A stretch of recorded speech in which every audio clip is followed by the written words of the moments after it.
We're sitting here with Whisky Jack, the full band. Two of the men. Two of them. Douglas? Hi, Bill. It's great to be here. Yeah, and you've been with the band how long now?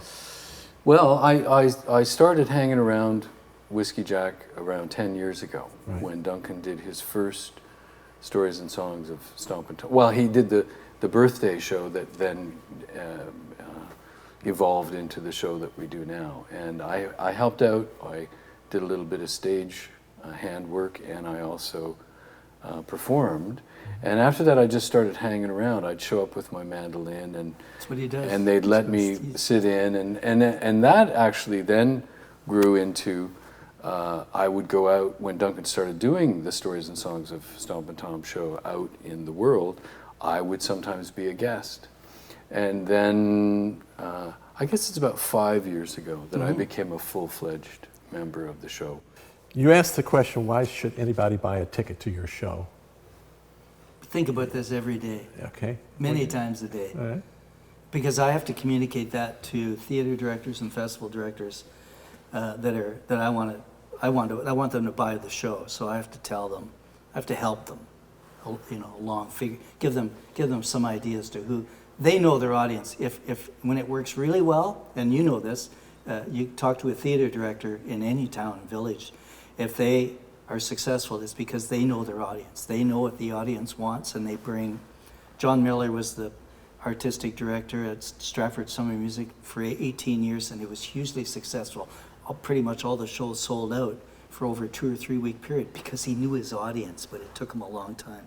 So if I'm talking to a theater director, a festival director, or whatever, and I have faith that they know their audience, then I really probably don't have to help them a whole lot, but many of them do.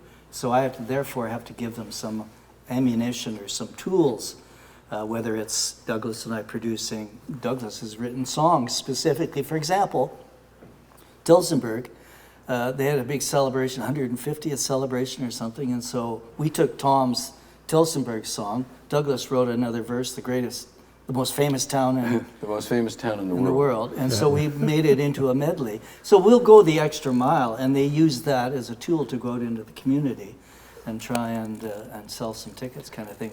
But sorry, the other thing that we think about is that's going on here maybe. In 2023, we saw more sold out shows this year in 2023 than in all this is our 10th year coming up. And why? I mean, part of it could be, you could say, well, COVID's over, people are coming out more, they're hungry for it or whatever. There's probably a bit of that. But there's also the personality that goes along with this character, Tom Connors, and the personality that goes along with established Canadian performers.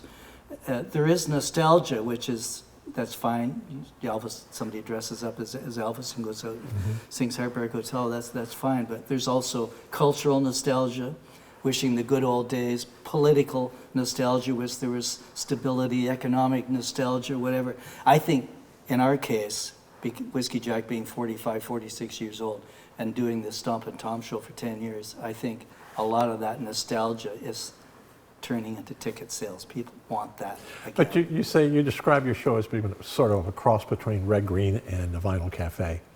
Well, think about it. Those two characters there's a personality that Canadians know. They think of a certain thing when they think of Red Green or Stuart McLean.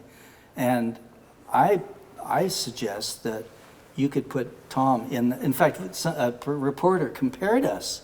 He called it a cross between these two shows, and I think you could put the three of them in the same bowl, and it would be the same flavor. They're representing the same values. There's all Canadian is Get Out. I mean, so yeah, people relate to that. You all create a storyline through the show? Is there a thread? Yes, very much so. And in answer to the question, why should someone buy a ticket? To me, it's a two-part answer. First is the legacy of Stompin' Tom Connors, which has not gone away in our culture. It's still there, even though he's been dead for a decade or so. His name is still known. His songs are still known. And secondly, is that what we do with it. We don't do a tribute show in the sense that we pretend to be Stompin' Tom Connors. we create a story about the people that played with him, Duncan and our fiddle player Billy, who played with Tom for many years. And so there's an authenticity to the show that can't be denied, but it's not static. We're not pretending to be Elvis singing Heartbreak Hotel. We don't pretend to be Stompin' Tom. We recreate the music to suit the time and who we are.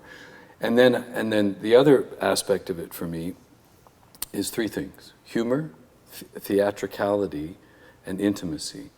We are immediately funny when we step on the stage, and we weave all of the stories with lots of humor. One of the things that we do, and this goes to theatricality, we play audio clips of Tom talking, introducing songs and things like that, and they are hilarious because he was hilarious.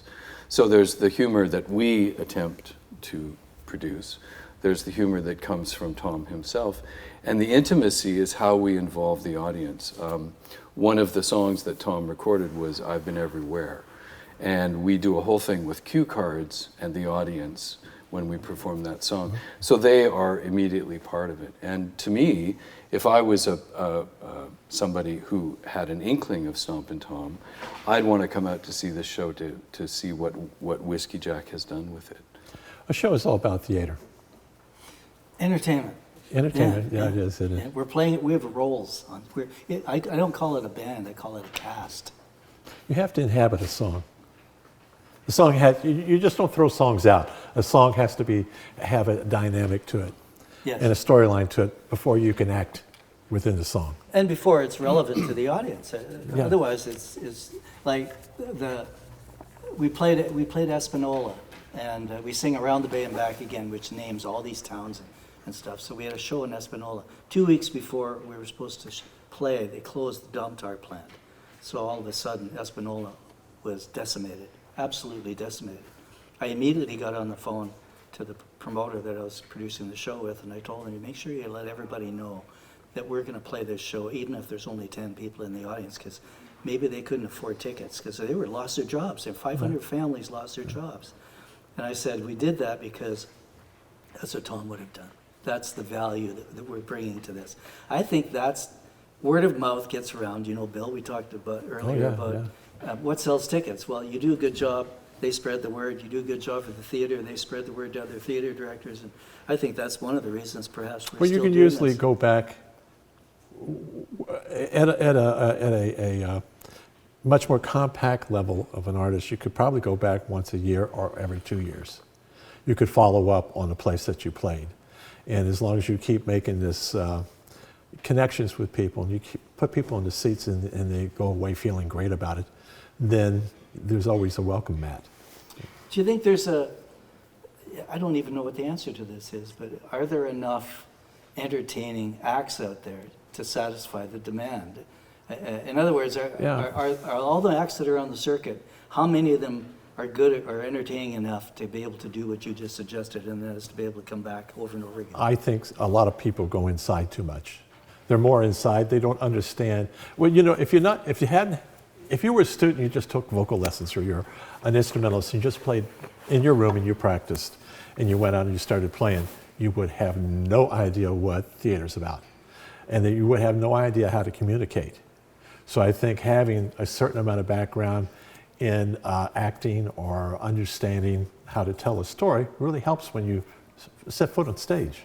Well, and you were mentioning how to tell a story in a song. Stompin' Tom's songs are stories. Yes. The only issue is memorizing all the lyrics, because he wrote so many verses to a song.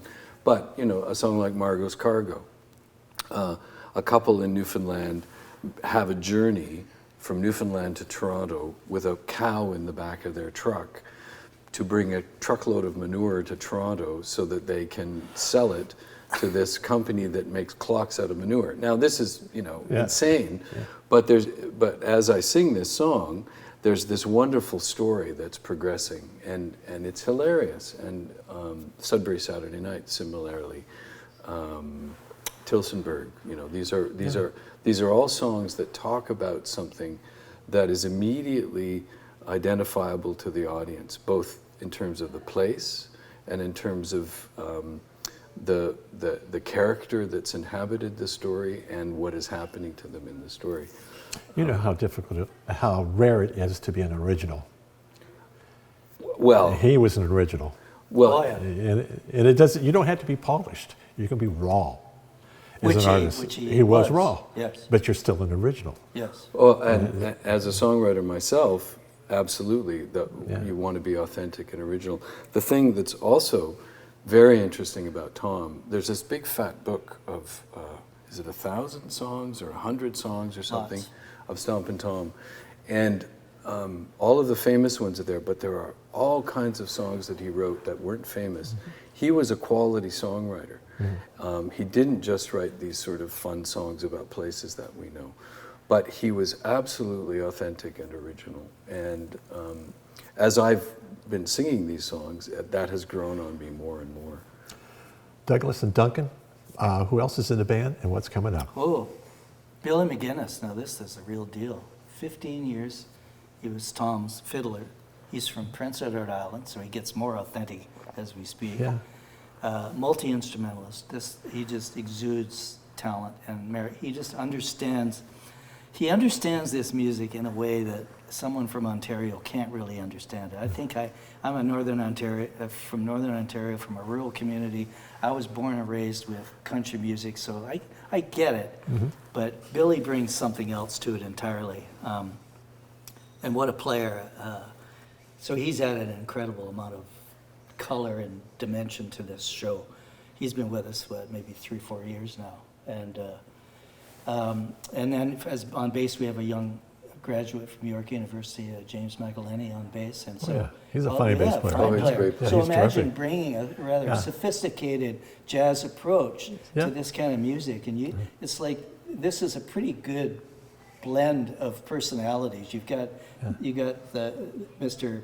TV guy with a lifetime of achievements here. Yeah. You know, this band leader here, Billy, this multi-instrumentalist, and then so it's a pretty magical combination. So when we get on stage, like I said, I don't care what the audience is, but they're going to be entertained by these 4 characters. And he's going to be hustled by all the women. I mean, Well, here's he the still thing. has it. He's still got no, his. no, He's no, still wait a got second. that charm, man. I'm thank telling you for bringing No, this up. please. No, Douglas, this is mine to answer. Billy is This the one. mine to Billy is answer. the one who's No, was here's the best what look. happens. Okay, tell us. Here's what happens. Yeah. We did a show in the fall, Yeah. and I looked in the audience, and I saw couples, older couples. Most of them Yeah. are older couples. Our audience is north of 50. That's Did right. you know that, Bill? Yes, I understand.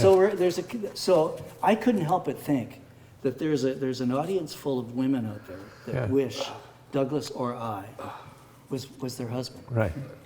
I think that's what there's so much I think sex this is- charm. this I think is- we've got to the this key is of your del- success, man. This is That's the repeat. Yeah, That's right. the repeat business right there. This is delusion. So Yeah. one of the things that happened when COVID hit is that we had to take a bit of a break, and our band shrunk. It had been a much larger operation, and we ended up settling on returning to the 4-piece. And our concern was that, well, now this isn't going to be as exciting because we don't have 8 Right. members in the band. What happened was it became a much more intimate and more musical Right. thing, and the individuals stand out more so because there aren't so many of them. Okay. Whiskey Jack. Right here at the Redwood Theater. You bet.